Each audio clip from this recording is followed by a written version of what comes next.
Hi, I'm Mark Zippy, Crocker Farm Auction. We have an exceptional sale planned for you running from November 4th until November 18th with a final phone bid session on November 19th for pieces bringing $5,000 and more. Headlining the sale is one of the finest examples of American pottery that we've ever had the privilege of offering. It's a Federal Eagle decorated pitcher made in Manhattan. And we know a lot about this pitcher from the inscriptions on it. So of course the main image that stands out is this fantastic Federal Eagle with this stylized shield across its belly. We have an olive branch here and arrows here. This is the classic American Federal Eagle design developed during the 18th century. A little bit different than modern representation. You can see this unusual crest on its head. A wonderful rendering, large size, great blue, but the inscriptions really speak more about this pitcher, who it was made for, when it was made, even the city it was made in. You can see here it's impressed John L. Wessel, which is the owner of the pitcher, a cabinet and frame maker from Manhattan. And to use these impressed letters is highly unusual. You see it occasionally in some of the Commonwealth advertising pieces, but to actually go through the trouble of using impressed lettering during that period, usually you'll see incised inscriptions, which we will see on the back of this piece as I turn it around. The form is classically Manhattan, and the decoration you can see on the side really links it to Manhattan. We have these flower buds with splayed leaves, a classic Crolius design, and used also by John Remy and even Thomas Commonwealth. But really these designs are most often, when we think of these decorations, we associate with the Crolius family, Clarkson Crolius and his relatives. You can see on the back, we have a hand-incised inscription, extremely rare for Manhattan pieces. We knew from the designs on the side that this was a Manhattan piece, but if there was any doubt, we have this inscription on the back, New York, making this one of the few pieces with a hand-incised inscription actually saying that it was made in New York City. The date is exceptionally early, September 15th, 1806, which dates it to the Thomas Jefferson administration, which is really remarkable. So this work is really over the top in a number of ways. You know, we have the incised eagle, an iconic American image, rarely seen in early Manhattan stoneware. I mean, I've only seen a couple other things. We had a really nice little jar back in the day that had a New York inscription and an eagle on it that I think brought somewhere close to $200,000. This piece is light years beyond that in terms of the form. We have a pitcher form, exceptionally rare. We have the owner's name on it, great color, immaculate condition, and of course this inscription on the back. This really harkens back to pieces that you would see in the Nadelman collection or the Remensnyder collection, pieces that were gobbled up early by these ravenous American folk art and American pottery collectors and just haven't been available for sale for over 50 years. To have this piece actually still available for public consumption is really remarkable. I'm really honored to handle this in our November sale. Moving along, we have some fantastic Southern pottery. We have some great Alamance County pieces. This is a very rare sugar bowl form that you don't typically see. This two-tone slip decoration here, horizontal open handles, all characteristic of Alamance County, as well as the horizontal banding and the cyma curves here. But again, you typically see these kind of motifs on their sugar jars, their taller sugar jars, which I'll show you in a second. But to have a little sugar bowl like this is great, and it includes its original lid, which is also a remarkable addition.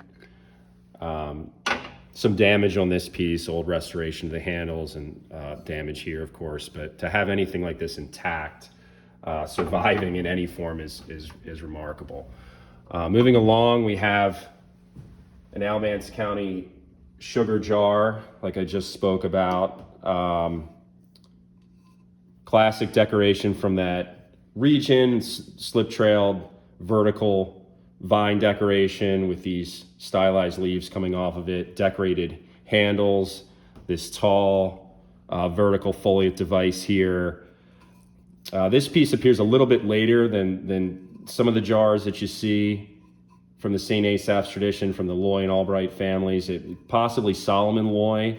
I would date it somewhere around the 1820s or 30s. But again, this is another piece that includes its lid. The lid really makes this piece. You can see it has nice decoration throughout. And somehow that piece has remarkably survived with the original lid intact. We have a nice selection of other Southern Stoneware pieces. We'll see some Edgefield pieces later. This is a beautiful pitcher made in North Carolina. Probably Craven family, second half 19th century. Classic Craven salt glazed bottom. This handle matches the large T.W. Craven jug, I believe it was in our recent sale. The double-handled jug. You can see brushed slip banding, also a Craven trait, and this really unusual slip-trailed line decoration running counter to that. You couldn't really think of a more heavily decorated example of American stoneware, and the fact that this is Southern from an area typically didn't use cobalt decoration really makes this a remarkable example. We'll also be offering this incredibly rare stereo view by J.A. Palmer from Aiken, South Carolina, circa 1882. And you can see it has this depiction of an Edgefield face jug right here. Exceptionally rare example of a fabulous example of American stoneware actually being used during the period. This is a nice canning jar made by Rich Williams, Gallonsville area, South Carolina. Rich Williams, a famous photograph of him working at the wheel, I believe is the only photograph of an early African-American potter. So this is the late 1800s, maybe around 1900, working at the wheel. There's a fabulous photo of him that's actually been documented. You can see his full name stamped here. Two separate stamps are being used, Rich and Williams. We have a loss here to the rim, but this is a form and mark, these canning jars that are becoming rarer and rarer, more and more difficult to find. So sort of an offshoot of the Edgefield tradition, we have this rare African-American made jar that, like I said, you just don't see too many of. Moving along, this is a fabulous late addition to the auction. This sugar bowl with two-color slip decoration made at Phoenix Factory circa 1840 along Shaw's Creek in the Edgefield district of South Carolina. Beautiful decoration, very similar to those draped motifs that you would see decades earlier in Manhattan, very Comerall-esque with these tassels coming down. What makes this piece fabulous, a couple of things. The form, very rare to find this form in Edgefield, period, but to have it with slip decoration is unusual. But also the manner in which it's done, this very interesting jagged style.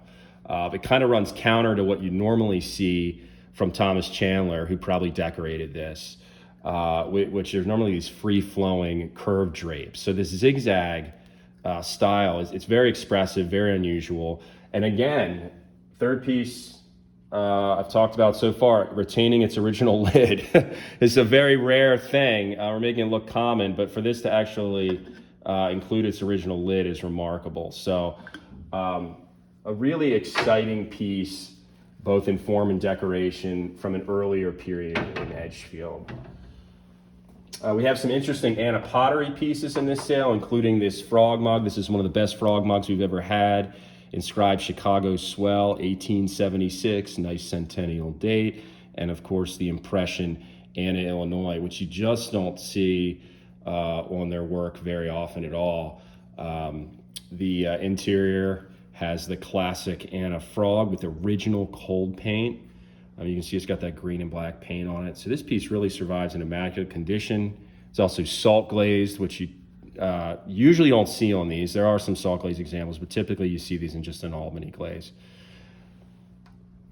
This is a great snake jug recently discovered in North Carolina. This is either Anna pottery or Texarkana pottery. It has this beautiful off-white clay color and this very well executed snake wrapping around this forked twig handle. You can see the way that the handle is done is actually kind of complex. They've fashioned this handle and then split it down here, and that forms a perfect area for the snake to slither through. The applied leaves are actually molded from life. So they found some very interesting looking leaves with some nice detail to them, and they molded these and applied them. Another fine point about this piece is the use of copper. Exceptionally rare in American stoneware, the use of copper slip. You just don't see it very often at all. And then we have Albany slip decorating the snake. It's all covered in a salt glaze. The condition of this is immaculate. Very often you find their snake jugs, whether they're Anna, Texarkana, any 19th century American snake decorated vessels are going to have damage of some sort. Very tough to find in good condition. So to have this piece survive, I think there's only one little tiny minor kiln flaw. Yeah, this tiny little in the firing chip here, and that's it. So really beautiful example. We have a great frog pitcher. Let me pull this out real quick. You can see it's got this fabulous cobalt and manganese decoration. The manganese assumes this kind of purplish color, and even the cobalt is a little bit different than you typically see. It's this kind of bright, lightish blue. A really beautiful piece. The eyes are done a little bit darker. There's a little bit darker decoration on the handle too. This is a form done at Anna that you just don't see very often of. We've actually sold maybe 3 or 4 of these, which may make them seem a little more common than they are, but they're exceptionally rare. Great size, wonderful figural form. Again, showing the ingenuity of the brothers Kirkpatrick. We also have this interesting little miniature chamber pot. They've melted glass on the interior. Sometimes you see that on their frog mugs. A little bit hard to see, but of course they've also put a little bit of waste in there. Again, they're always pushing the envelope with what they're putting on their pottery, how they're decorating it, poking fun at things. This says fine fence corner perfume. And again, the lid, this is another piece that has its original lid, has dung beetles pushing a ball of dung, and it says nights out on a strike. Wonderful lid. The lid itself is a work of art. A couple nice, affordable Salem Redware squirrel bottles. These are made sometime roughly during the first quarter of the 19th century. This is in a very nice green glaze. Both of these examples I'm going to show you have restoration, which make them a lot more affordable than what they've been bringing, $20,000 to $30,000. So this example has restoration of the base, but in a really beautiful emerald green glaze. This example has a Wealden glaze modeled after the English potter Thomas Wealden. It's like a tortoiseshell kind of pattern. We have a light ground with sponged copper and manganese going over it, and it's all covered in a clear lead glaze. Very beautiful glaze on this example as well. Some nice Midwestern pigs here, a nice Ohio Spaniel. Moving along, a beautifully incised Southwestern VA jar. You can see this classic sine wave decoration from the region. This sale is full of Norton pottery. There's some great Norton examples. And this is just a beautiful example of the ENLP Norton chicken. You can see this rendering of the chicken is different than what you'd see from J&E Norton or J. Norton and Company. It's a fat-bodied chicken. It's got some different style to it. This wing detail or feather detail here is very nice. Great small size. It's only 1.5 gallons, and the condition's fabulous too. This is certainly one of the nicest chicken pegging corns we've had from Bennington. Very, very beautiful, crisp example. Another classic Norton motif, the flying hawk or eagle. My personal take on it is it's an eagle, but very often these are called hawks in collector circles. This was made circa 1855, so about 15 years before that ENLP Norton chicken I just showed you. But again, you see this spread wing bird of prey flying over a field with a fence. Very nice decoration. Moving along, we have a couple southern things in here. Actually, let me show this real quick. A really nice piece of George Orr. You can see his story. When people think of George Orr, the Mad Potter of Biloxi, we think of his contorted vessels, and this really has a lot of that going on. We not only have depressions here, but we have a rim that is twisted and then actually folded down upon itself. So we see these folds right in here. Great condition, has a George Orr maker's mark. It seems almost like this side he really wanted to manipulate as much as possible, and then he said, this side, I'll just let it go. So you can kind of display it in two separate ways. Almost looks like two different pots in one. But a couple more southern things in here. Henry Thomas, Kentucky pig bottle with a gilt inscription on it that says, I'm the merry band hog. And a nice Rockingham glaze on that. Good example of a southern made pig bottle.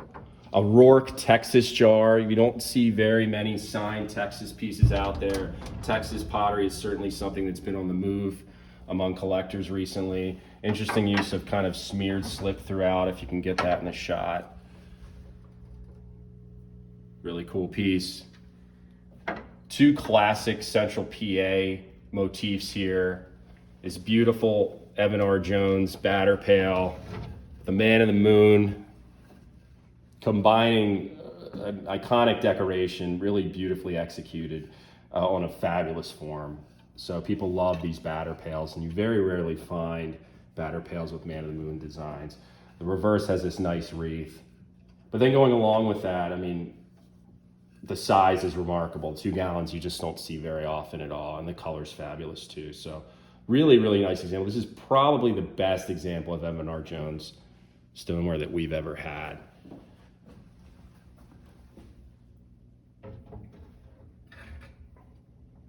We have another Evan R. Jones Man in the Moon here. This is a beautiful kind of petite jar, 1 gallon size, nice ovoid shape. Again, beautiful color on this. A slightly different style Man in the Moon motif in which the swag motif is really heavily executed. Beautiful color, wonderful condition.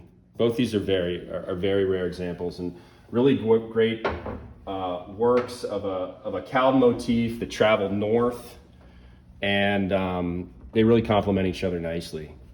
A couple Harrisburg pieces. We have a John Young pitcher with nice slip-trailed and brushed floral motif, stamped Harrisburg, PA. That's one of the stamps that John Young used. And you can see it has this earlier style form, comparing it to some of the other Cowden pieces like you have here, here, and here. It's got this nice stop right here that you just don't really see on later Harrisburg pictures. Another rare example of Evan R. Jones pottery is a slip-trailed deer, Central Pennsylvania deer. You just don't see very often at all. Exceptionally rare motif. Moving along, we have some more batter pails. We really have a decent selection of batter pails in this auction, and we have some examples here by Cowden and Wilcox, from Harrisburg, of course, and then Evan R. Jones from Pittston. Another example by Cowden and Wilcox, and a later example from Easton, Pennsylvania, with this nice kind of floral motif decorating the spout, sort of like there's a sunflower here with the center of the sunflower forming the spout. Very nice piece. Some early examples from Manhattan and New Jersey. This is one of 2 or 3 examples of John Remy stoneware that I've seen that has an impressed Federal Eagle on it. We've sold a couple Clarkson Crolius pieces bearing Crolius's maker's mark. that have small impressed eagles like this. And so this was something that was kind of going around during the period, but very sparingly used. So, this is certainly one of the best John Remy pieces that we've ever had. You can see right here, this is a little bit different than the design that Crolius used on his. Crolius's eagles, when they're impressed, are a little more stylized. This is a little more typical of the Great Seal of the United States. One of the earliest incised bird pieces known. This jug, you can tell its age by this distinctive spout construction. This spout construction predates Clarkson Crolius and a lot of the other potters from Manhattan that we're familiar with. And then the other thing that really sets this piece apart is the handle construction. The way this handle, kind of crudely shaped, just enters the body of the pot right here and has this slip trail design here that is closely related to the watch springs of the period. Anytime you see these slip trail watch spring or foliate motifs or floral designs going around the bases of handles, you're talking exceptionally early. So, this piece could date certainly to the third quarter of the 18th century, before Clarkson Crolius was potting. You can see this interesting little open work incised detail here, which is sort of reminiscent of what certain motifs or elements that are coming from the old country. And the bird, if you look at the top of the head, most of the body, it really is reminiscent of a lot of the Manhattan birds that you see coming out decades later, but the rest of the bird is quite different with the way that this tail is done and the way that this branch is done. So this is definitely an 18th century jug. Again, spout construction links it to that John Crolius jug that's in the Metropolitan Museum of Art. I believe that's dated 1775. Beautiful color, indicative of that early period as well. This is not only a decorative piece, but certainly an historically important piece.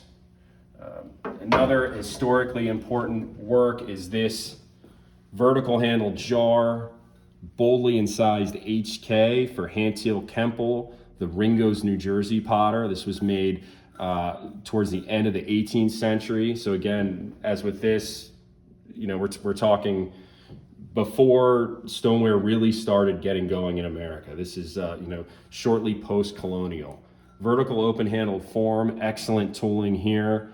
Hantiel Kemple was the last in the line of the Ringo's potters of the Kemple family. This is the only signed example by the Kemples that we've ever seen. There's some great information in Ceramics in America, the Ceramics Journal, that talks about the Kemple family. This was a group of potters that were very poorly understood up until maybe about 15 years ago, and now they're starting to get more and more recognized as one of the founding families of American stoneware. This is a later piece, 1860s or 70s, beautiful form, nice size, made for a Cuban immigrant potter in New York City. And so made for a Cuban merchant, Cuban-American merchant. And so we have the inscription here, Nueva York. This is the only piece of American-made stoneware that I've seen with Spanish writing on it. And so it really speaks to the way that the demographic in America was changing. We had this huge influx from Latin America and Europe during the second half of the 19th century, particularly in New York City, coming into Ellis Island. And we start to get, this huge diversity in culture. And so we have this mingling of American-made pot that would, obviously typically have English on it, but made for a neighborhood and a community that was largely Spanish-speaking. This particular fellow, Mora Sobrino, was actually sort of an interesting character, kind of a revolutionary, and we really fleshed it out in the catalog. But very interesting, historically significant piece, and you're just not going to see anything like this. This is obviously, the first that we've seen of that type. Moving along, a nice peaches jar, large-size peaches jar, bearing Clarkson Crolius's signature on the back. Nice combination of maker's mark and impressed fruit name. You don't often see that. a really nice Toby style pitcher made at the Wingander Pottery during the late 19th century. Edwin Atlee Barber, a friend of the Wingander family. There's actually a great mug at the Philadelphia Museum of Art that has something like "Decorated by Edwin Atlee Barber," who's an early ceramic scholar in America, and he was involved with the Philadelphia Museum of Art.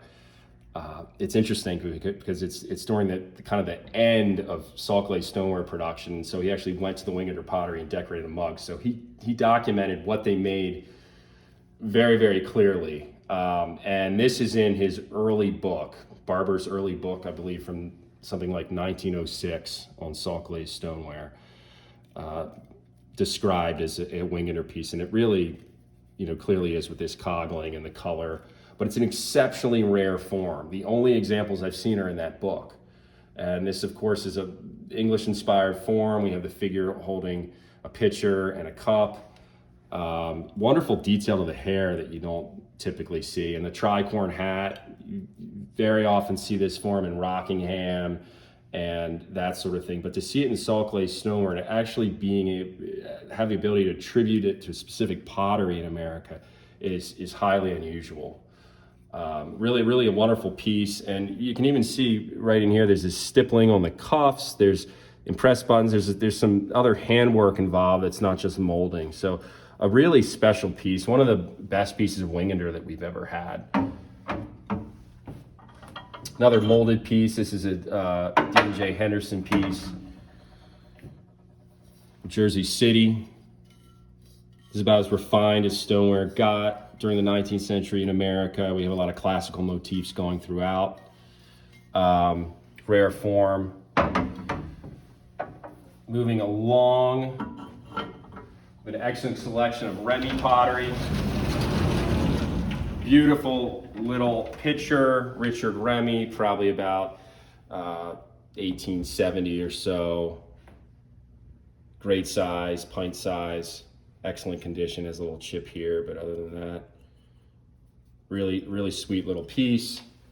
We have a piece made at the Remy's pottery for a potter. Frederick Fritz is a documented Philadelphia potter. Fred Fritz, August 1870, nice presentation inscription, really strong use of cobalt. I mean, unusually strong with these little foliate devices going throughout. It's a great piece, not just in its inscription, but also in its decoration and its form. You can see the FF here for Fred Fritz. They've monogrammed it on the handle, which is nice. But yeah, the form, you can see it has this kind of vasiform style, different than the other Remy pitchers. Doesn't really have a stop here, and the collar is exceptionally narrow. So really elegantly crafted piece. An earlier Henry Remy jug, decorated, very difficult to find. Philadelphia jugs decorated. This example was made sometime in the 1830s by Richard's father. Other Richard Remy pitchers. Another pitcher is probably Henry Remy. A very nice chicken waterer. It's a later Remy piece, probably about 1875. Strong decoration. Interesting stamping here at the top. One of the rarest marks you'll find from Eastern Pennsylvania, R.J. Greer. This is Ralph J. Greer from his Mount Jordan pottery in Chester County. This is maybe the third or fourth example that we've sold that actually has a Greer maker's mark. You see a lot of his decorated ware unmarked. Very, very rare piece. Some beautiful Baltimore pottery, including this refined milk pan. You can see just how clean the clay is. This is clay that William Morgan and his partner Thomas Amos used and actually advertised for just how fine it was. You can see it's almost like a china type clay, just how light the color is. Rings like a bell. Again, indicative of their work, this fine, thin-walled potting. Classic slip trail decoration from the period that really links to Thomas Chandler's work. Thomas Chandler was, of course, the famous Edgefield potter, but he started in Baltimore. And you'll see these type of Baltimore motifs in Chandler's work when he brought it down to the alkaline glaze tradition in Edgefield. But what really takes the cake on this is the inscription, this fabulous, finely penned inscription made by Morgan and Amos, Pitt Street, Baltimore, 1822. This is down in Fells Point, which is still, an active historic hub in Baltimore City these days. There's still a lot of bars and things down there, right along the water. But the inscription on this is irrefutably one of the finest that I've seen on their work. This is how they typically sign their work. They didn't have a maker's mark, so they incised their names in script, whether it was Morgan Maker or in this case the partnership Morgan and Amos.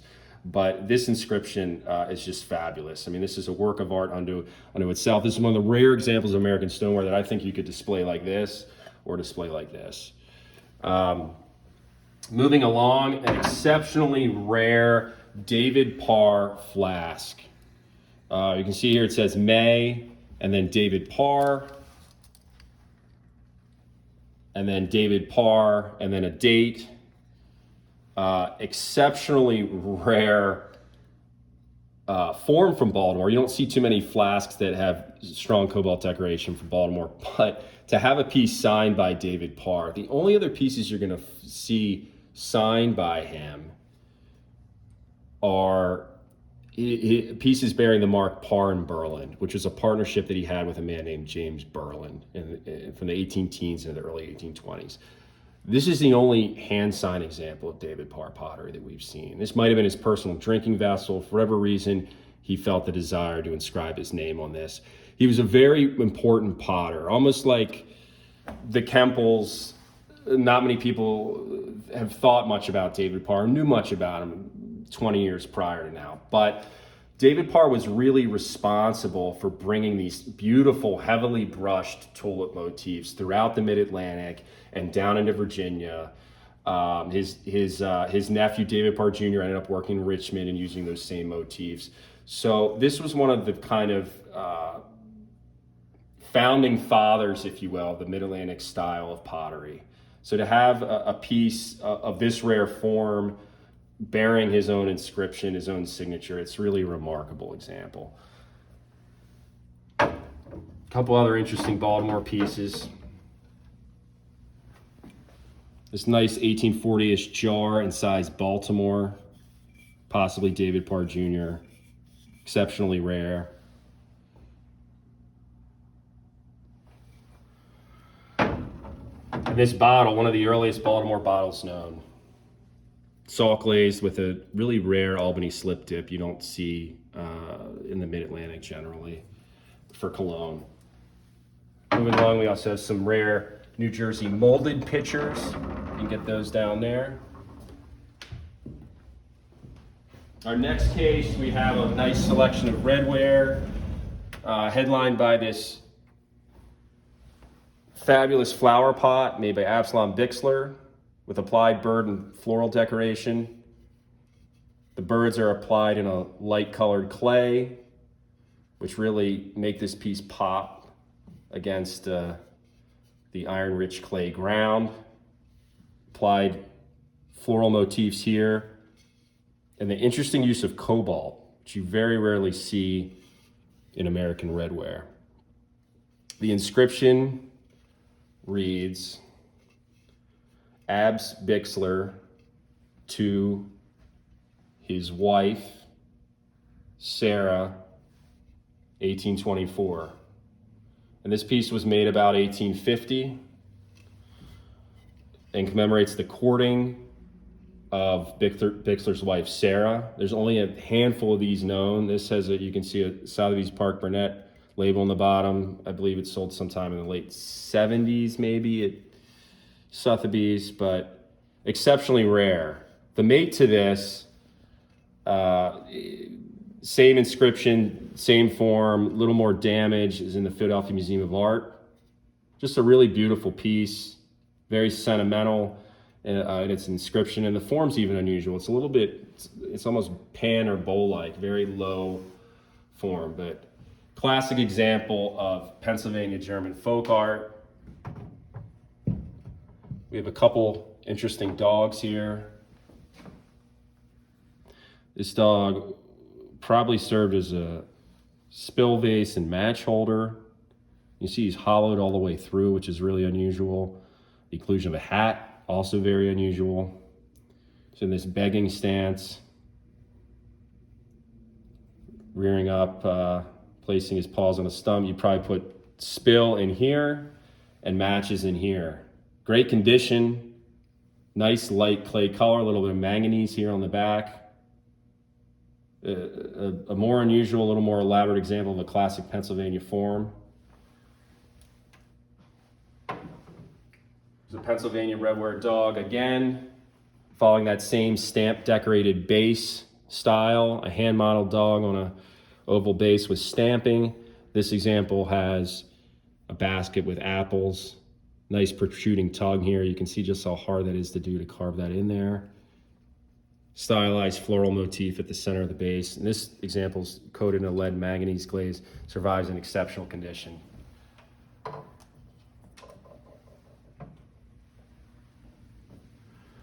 We have this wonderful tea canister, exceptionally early, probably late 18th century, heavy use of copper over a yellow slip ground, and then they've actually sgraffitoed these lines into it. Really beautiful piece, great form, great color, and obviously the sgraffito decorative treatment is one of the most prized in all of American pottery. A couple nice slip decorated pieces here, some Baltimore pitchers, some other miscellaneous redware here. Moving along, we have a fabulous selection of Shenandoah pottery. And two of the most interesting and rarest Strasbourg jugs we've ever had. One is this tiny, tiny miniature jug. We had one in our last auction. This one's even smaller. S. Bell and Son or J. Eberly and Company, about 1890. Heavy use of copper on this example. This is probably the smallest, this has to be the smallest example of wheel-thrown pottery hollowware that I've seen from Strasbourg. It's probably made as a child's toy, really, really small. And you can see just how little it is compared to this piece, which is another jug. This example is regarded as the best of the best Strasbourg redware jug known. You can see it's used as a cover piece for the reprint of Rice and Stout's book from the 1970s. Really beautiful application of the copper and manganese over the slip ground, including this distinctive, almost hand or floral-like brushwork right here. This is regarded as one of the most photographed pieces of Shenandoah pottery known. You'll see it in the original Rice and Stout book, I believe. You'll see it in that book. You'll see it in Wiltshire's book, and you'll also see it in the definitive book on the subject, Gene Comstock's Pottery of the Shenandoah Valley region. Nice little cologne bottle, probably Eberly based on the color. Rare form, nice glaze. Beautiful example of a wall pocket. These are often found in heavily damaged condition. This survives in great condition.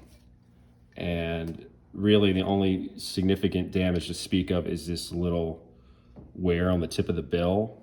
And then there's a couple stacker marks here from the firing, from something that sat on the firing. But this is typically something you'll see with pieces reglued or pieces missing or the head restored. So really beautiful example. J. Eberly and Company, Strasbourg.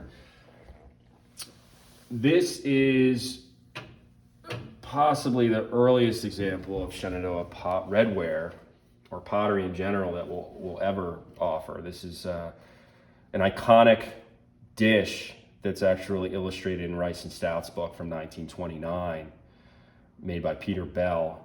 You can see the date here, 1808. Exceptionally early. Beautiful decoration, these stylized, almost like grape cluster designs running around the shoulder, inscribed for the owner, JC, 1808. And then it says his dish. And the interior has this wonderful Hagerstown style floral motif, done in cream and manganese slip. Really, really important, well-documented dish.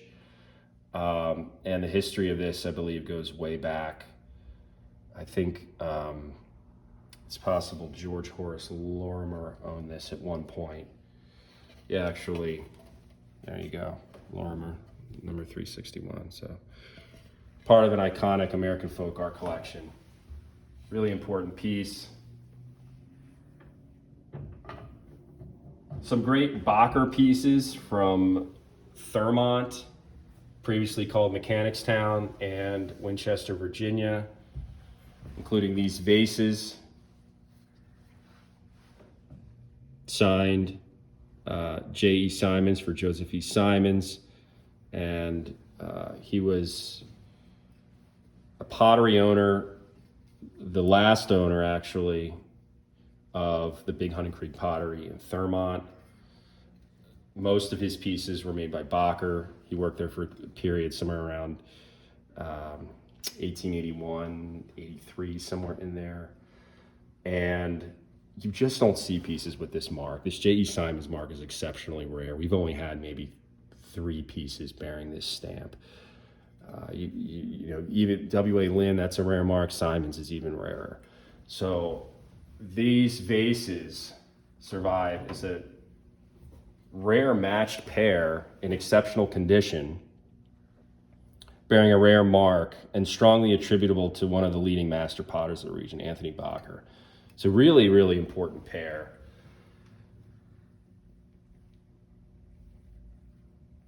Moving along, we have kind of a Bacher-inspired piece that was made by Adam Kern in Mechanicstown or possibly Winchester. And we know this based on a signed example that we sold in a recent auction.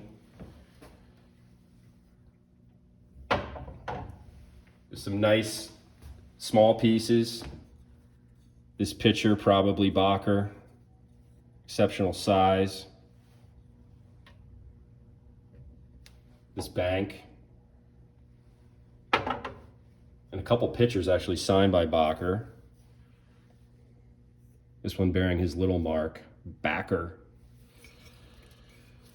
This example bearing his more typical mark, Bacher or Bacher, B-A-E-C-H-E-R, Winchester, VA. Really unusual glaze scheme on this heavy application of copper, highly unusual for his work. We also have a mug bearing both stamps, which occasionally you'll see, but it's fairly rare. Bacher, Winchester, VA, and then Bacher. And then another nice little piece I wanted to show you is this delicate sugar bowl, which I believe is probably Strasbourg, but it has a Bacherish glaze. But really beautiful toy sugar bowl, almost certainly made for a child. And again, going back to our first case, kind of the memo for this video includes its original lid. Remarkably, has its original lid. Moving along, some more Shenandoah pottery. We got some Mechanicstown flower pots down there. This unusual B.F. Gordon piece made by S. Bow & Son for the merchant B.F. Gordon.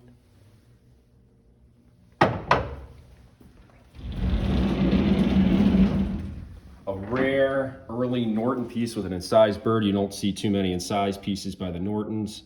This is L. Norton and Company, Bennington, Vermont, with an incised bird. Great example, Morgantown Stoneware. In our catalog, this is listed as a Civil War Lancer, part of a group of Civil War soldiers who actually fought with lances or long pikes. This is probably, and we've actually noted this on our website, this is probably actually a farmer with a hoe, like a farming implement, holding it up here. This could be viewed as his wife, calling him in from the distance from the field. You see this hat, kind of typical of a farmer's hat, but really rare design. You'll see a lot of these Morgantown people decorated pieces made at the Thompson pottery that have various objects they're holding. This is the only example that I've seen holding this specific object. The form is also, it's kind of unusual. It's got this nice little ovoid shape to it, and the size is great, only 1 gallon. Really beautiful, kind of elegantly potted and beautifully decorated piece that really speaks to what we think now, kind of an early American life scene. It's a great sugar jar made in the Morgantown tradition, probably by Jacob Folk, possibly by Samuel Butter. This originally came out of Virginia, and so it may have been made by Folk while he was working in Frederick County, Virginia, but it also could have been made by Folk while he was working during his early years in the early 19th century in Morgantown. It could also have been made by Samuel Butter, who trained with him. This distinctive use of yellow slip with tulips going through it and then spotting is seen on a great example by Butter. At any rate, beautiful early example of Southern redware using a very distinctive slip treatment. This recently surfaced in New Jersey, this exceptionally rare flask. When we talk about signed Morgantown stoneware, that's one thing that's exceptionally rare. When we talk about signed Morgantown redware, that's a completely different animal. That's exceptionally rare. And this is we're really privileged to offer this. And a redware flask bearing the stamp Thompson for John Wood Thompson. This is the mark of David Greenland Thompson's father. So the mark of the person who probably decorated this jar's father. This is before the family got into making people crocks or any cobalt decorated stoneware. They were producing redware. Very beautiful glaze, kind of sophisticated in its modeling, its different colors here. It almost, you see these colors and they almost look like New York State redware, Alvin Wilcox or something like that, but this is actually Morgantown. Descended in a Morgantown area family, and this is the first time it's ever come to auction, so we're really privileged to offer this. Great example of different forms used in the tanware tradition from Western Pennsylvania, New Geneva, and Greensboro. Most of these were made about 1885. Beautiful selection of pictures. And again, what they're highlighting here with these works are the fantastic brushwork of these potters. So they were taking their stoneware motifs and they were, in some cases, expounding on them and putting them on these Albany slip decorated pieces. A lot of these were made as presentation pieces, and so you'll see this over-the-top use of decoration, including on the handles. His picture has, really wonderful decoration. This vining, obviously very typical of the region, and then also these graduated dashes. The finest of the group is this vase, one of only a couple that we've ever offered. Really nice floral vining going throughout it. And the base was decorated with this cool drape motif by dipping the vase in a vat of Albany slip in that kind of arched manner. The top was also dipped. Really beautiful form and decoration. Also a nice bank. You don't see these too often. A nice A.P. Donahoe Fredericktown Eagle. This was made before he established his Donahoe pottery. Very nice selection of West Virginia, Western PA pottery. Some more pieces down there. We have a great selection of Lanier Metters face jugs in this sale. And you can see this example here is the earliest. It's much more stylized, much more rudimentary in its modeling. And then they kind of change from there. A few other pieces to highlight are these unusual, not exceptionally unusual, but certainly earlier rock tooth examples. And then these were made during the early 1970s, and then these go into the 1980s. Some nice examples of John Bell pottery here and here, and down here, a couple Alexandria pieces, including an H. Smith & Company and a B.C. Milburn jar.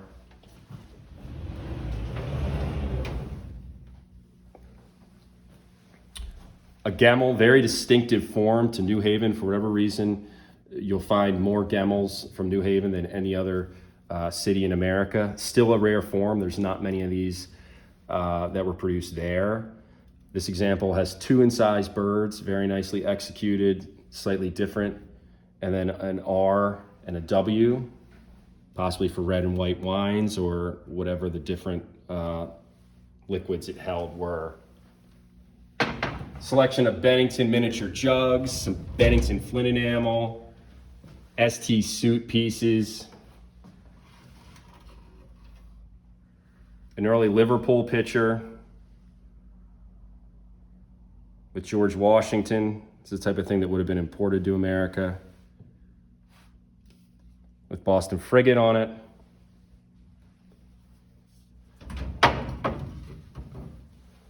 Some more jars, some more flint enamel.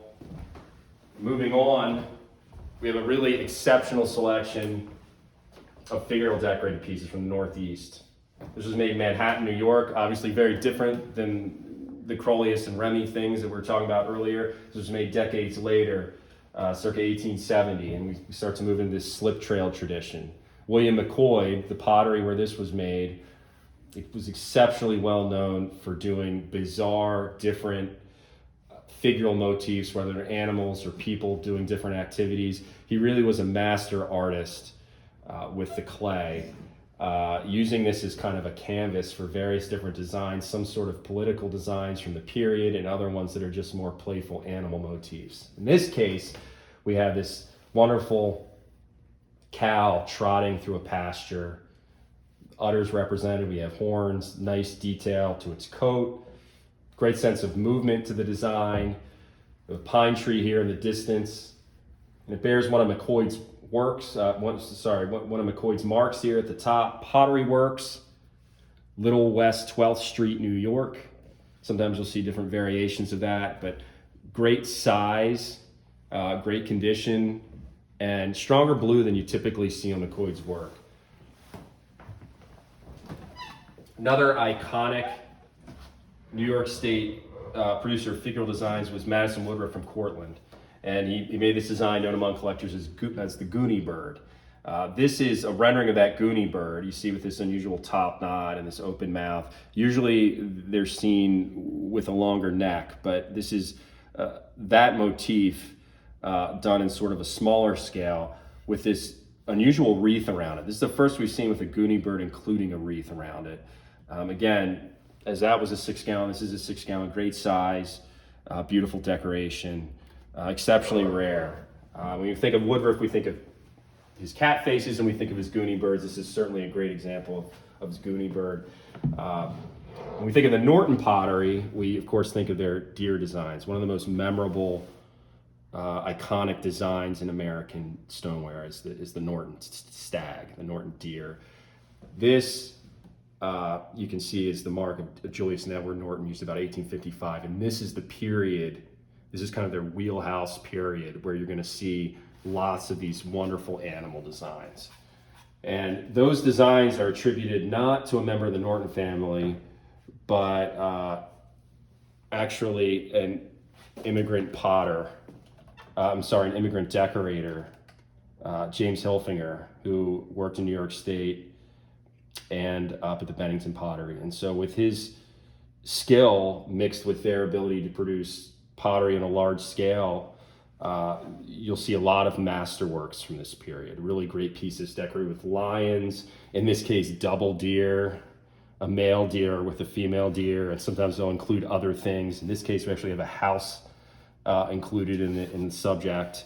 If you ever go to the Bennington Museum, you'll see one of the greatest examples of American stoneware known, which is a incredibly large keg cooler with all sorts of animals on it. But this is the style of the period, and this mark and these type of designs are some of the most collectible and desirable in all American stoneware. This, I think, is Only the second double deer we've ever had. So very, very rare treatment here to actually have two animals on it like that.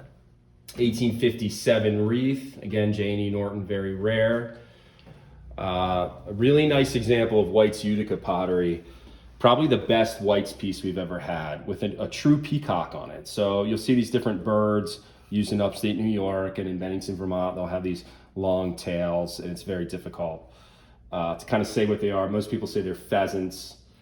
In this case, we know for sure it's a peacock. The potter was actually trying to represent a peacock here with these boldly slip-trailed eyes in its tail. Really beautifully decorated piece. One of only a few we've seen like this. This design actually trickled its way up into Bennington, Vermont. You'll see some Norton pieces with this kind of motif too, but from any region, exceptionally rare. This recently surfaced in Western Pennsylvania. One of the better examples of Cowden floral decoration that we've ever offered. This fabulous cornucopia jug. You can see 4-gallon size, nice ovoid form, really strong color. I think in the catalog there may actually be an actual count of how many flowers are included on here, but there's certainly a lot. You can see 2 large daisies, but then there's all these other buds coming off of it.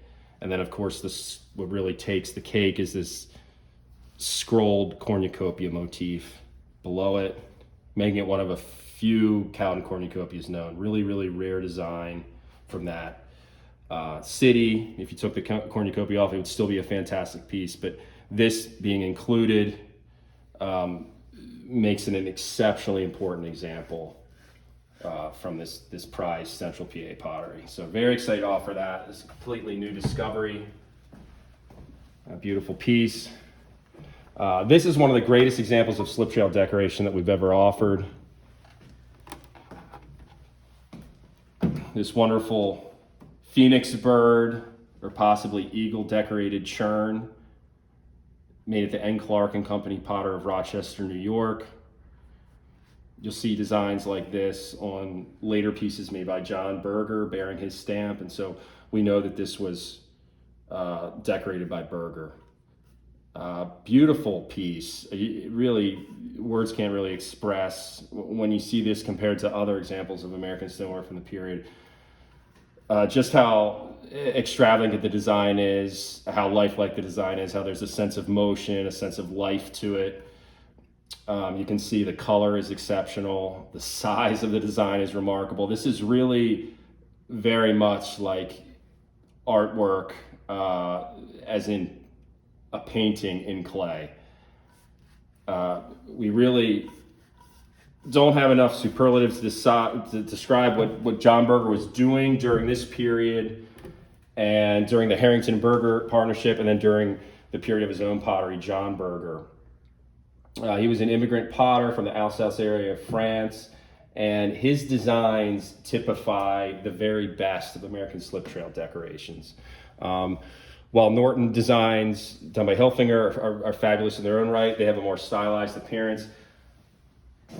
This decorator, John Berger, was almost doing something on a kind of an academically trained art level. You'll see these remarkably well executed parrots and shorebirds, and then songbirds, all sorts of different types of birds. You can actually tell what type of bird is being represented. And then in this case, you have what a lot of collectors refer to as a phoenix bird, one of only a very few known. So we have a really wonderful example here. I'm excited to offer this. As I said, you just don't see slip trailing done of this quality. So very excited to offer that. Another Norton example. We have a J&E Norton 4-gallon Bennington, Vermont stag. Very crisply done. Again, large size, 4 gallons, tough to see. Pine tree behind the stag, and a fence here to the right. This is, again, like I said, in that very crucial period around 1855 to 1860 when the Norton Pottery was using Hilfiger to make some of the very best decorated stoneware in American history. This piece was made at the pottery of John Berger Jr. So this is John Berger's son, and he was carrying on his father's motifs. In this case, we have this very stately and large slip trail line design. You can see just how large this is. 5 gallons, desirable churn form, spotting and striping throughout the lion in this seated stance with this curled tail. Very artistic and elegant design, made sometime around 1885. Beautiful example. Anytime you see a lion on American stoneware, it's a special piece. So we're excited to offer this, our upcoming sale. This is another piece that's like the Phoenix bird, very hard to describe. The Granger Cider Press. This is another masterwork by the Kirkpatrick brothers of Anna, Illinois. And once again, they're pushing the envelope. They're doing something that you just don't see American saw clay stoneware potters doing. They're putting an incredible amount of time into it, an incredible amount of work into it, incredible amount of artistry. And again, it's almost like they're academically trained artists. These aren't like folk artists. These are potters that just had an uncanny ability at representing living forms. So this figure's a Granger, and he appears to be entirely hand modeled, resting on an apple, and he's actually pressing this apple. You can see the apple's cracked right here, and he's pouring it through a little channel here into a bucket. And the surface has a light salt glaze on it with Albany slip highlights, and then this figure's cold painted. So this paint was applied after the firing.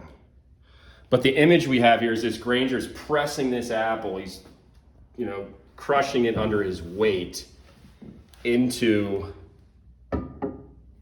this cooler, and then you're gonna drink it. So it's not the most appetizing thing to think about.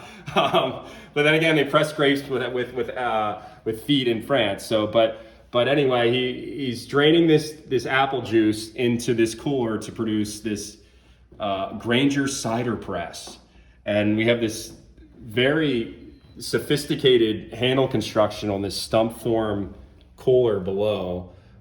These different sawed limbs going throughout. You can see the handles are actually braided. They're not just kind of like twigs. There's a lot of detail going on there. And then Albany slip sponging going throughout. If there's any doubt as the maker, we have the signature right here, Kirkpatrick, Anna, Illinois, 1877. And then this has this, Independence date, 1776 on it. So Granger movement was during the 1860s and 70s in support of America's farmers. It was an outcry for American farmers and for social support, economic support.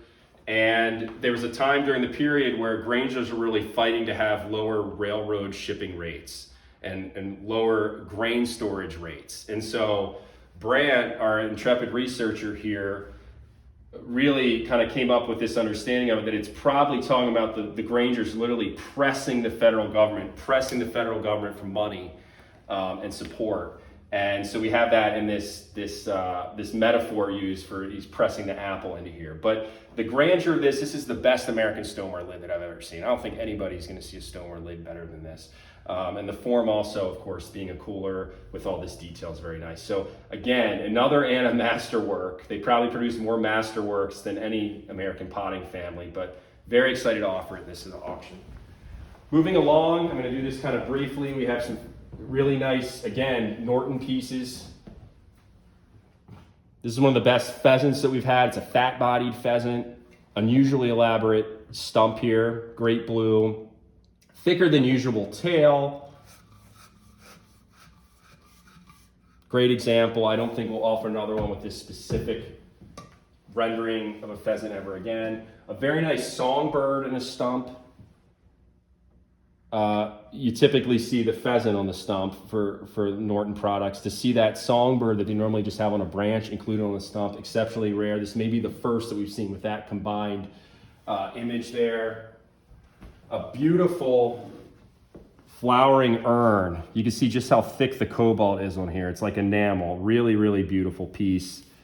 Again, J&E Norton, that's that mark you see, 1855 to 60, where they were producing these things that you just didn't see elsewhere in the country. A very nice reclining stag with spotted body. Unusual usage of 3 fences surrounding the animal. We discussed earlier about just how well known, how iconic that design is. Another nice Norton pheasant on a stump.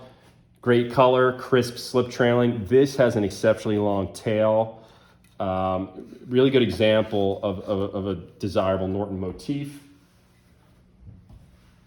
This example has some damage, but exceptional size, unusually small, 2-gallon churn with a really, really beautiful detailed pheasant on it. J. Norton and Company. This is slightly later, about 1860. A Bowden Brothers piece made not too far away in Burlington with stars. J. Berger Jr. with a very nicely detailed bird, about 1885. Here's an earlier Norton piece from the 1840s with a rabbit on it, an even earlier Norton piece inscribed for Malaga wine, exceptionally rare. We'll head over here real quick and then we'll go into the middle room.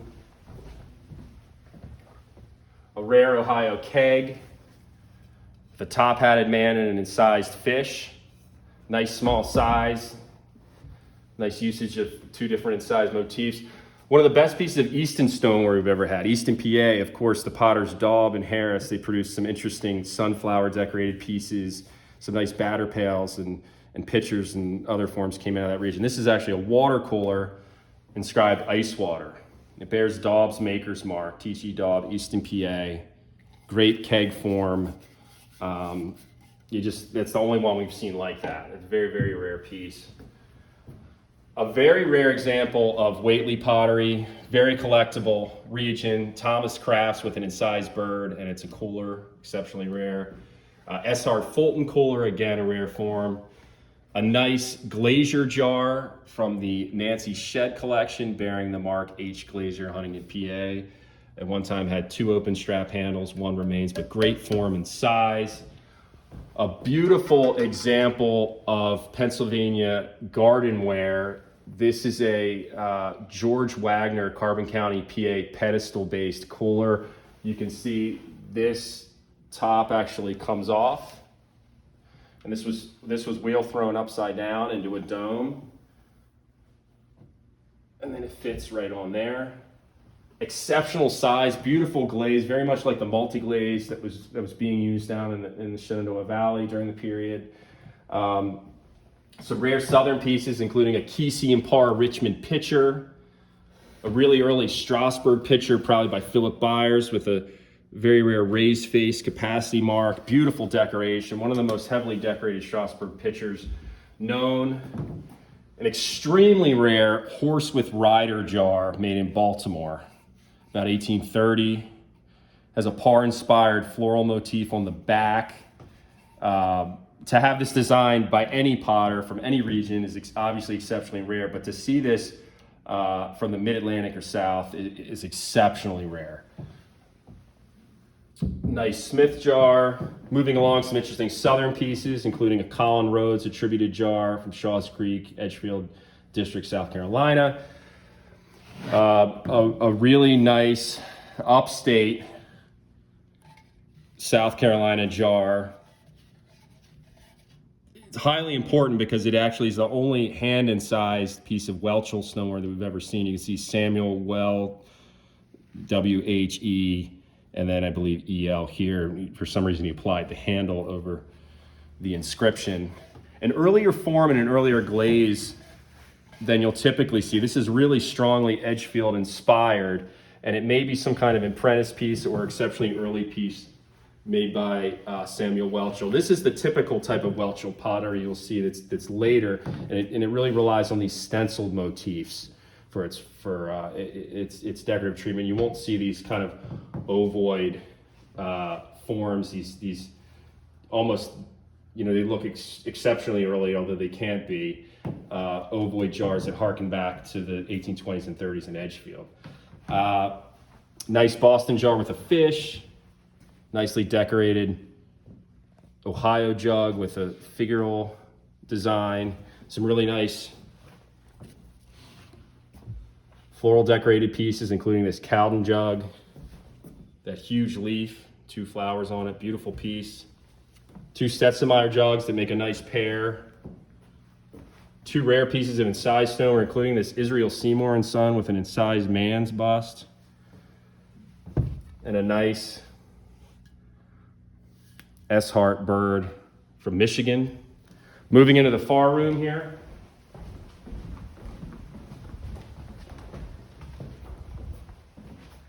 With this newly discovered Benjamin Duval from Richmond, Virginia.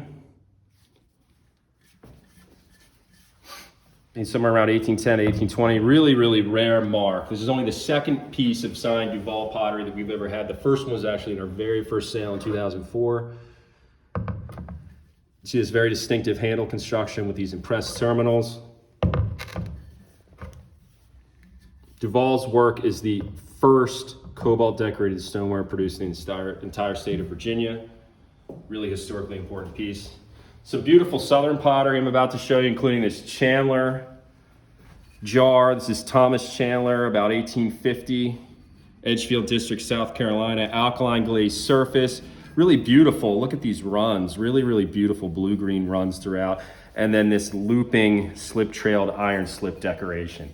Unusual narrow-bodied form with exceptionally large handles. You can see just how big these handles are on this piece. Really kind of folky form on that. Beautiful Sand Mountain, Alabama jar with that typical combing you see. Great open-handled form and nice heavy use of that combing. You see it in 3 places. An earlier Chandler jar from Edgefield.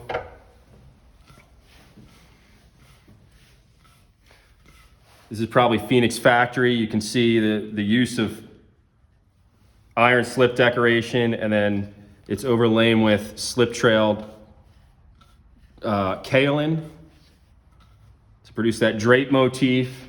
Desirable 2-color slip decoration from that earlier period. An incredible large-sized Kate Crock. This is an oversized Kate Crock that probably sat in the storefront of S. Clayton & Sons Butter Packers, Baltimore. Huge form, incredibly large stamping. You can see just how large the impressed letters are on this.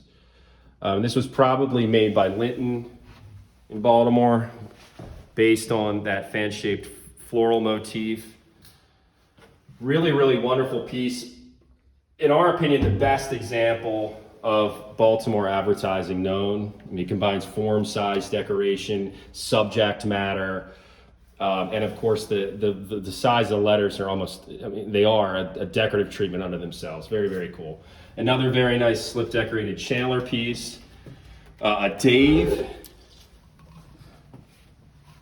that bears the inscription February 3rd, 1857, LM. It has Dave's classic 2 slash marks and 3 punctates for 3 gallons. Look at the form on this. I mean, this is just really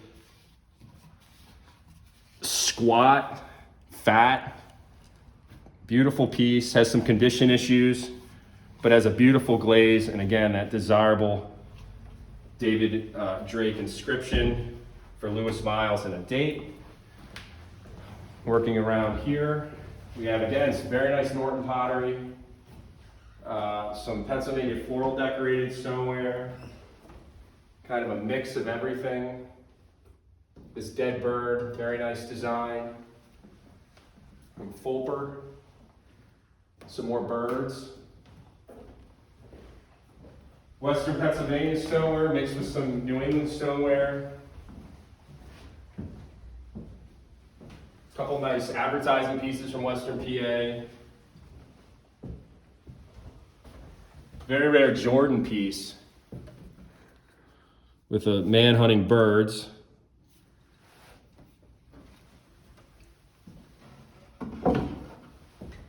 More bird decorations. Variety of other things, including some birds. A nice Ohio snake decorated jar. That's a design you don't typically see. A mix of other things.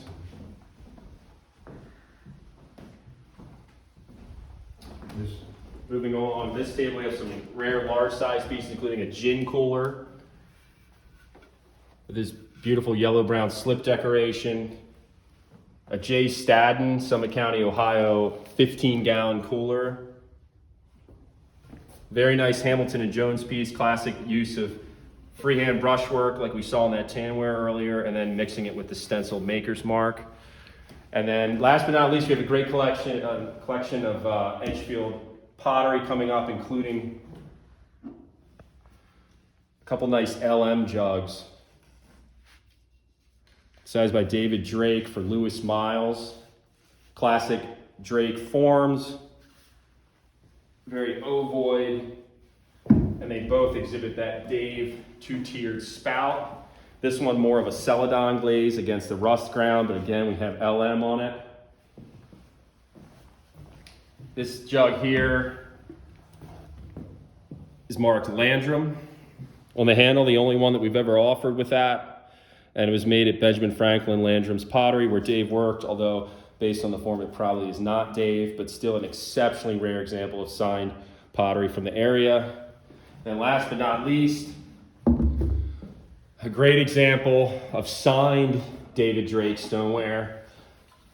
This double-handled jug bears the inscription LM for Lewis Miles and March 31st, 1852, and then Dave for David Drake. One of the most famous American stoneware potters. His work is very distinctive in its throwing. You can see these throw lines and this just very robust form. Beautiful glaze. We have some excellent runs here on the back.